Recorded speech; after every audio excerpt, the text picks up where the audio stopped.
You know, one of the things I've learned and I'm learning is that God actually rewards us based on the motives of our heart, not just based on the public display of our actions, not just what people see, but God will look inwardly to see, why did you do what you did?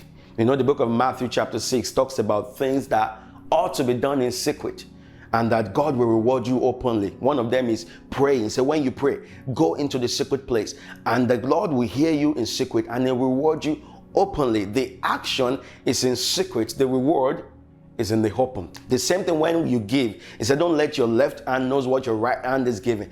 Do it in secret. The Lord who sees you will reward you openly. So I'm learning that my motives actually matter. It's not just based on what I do. It's not just I did this, I did that. But why did I do it? Because that matters to God. And God rewards us based on the motives behind our actions. I want to encourage you, pay attention to your motives. Make sure your motives aligns with your action. If you're doing something and your motive is not right, stop doing it.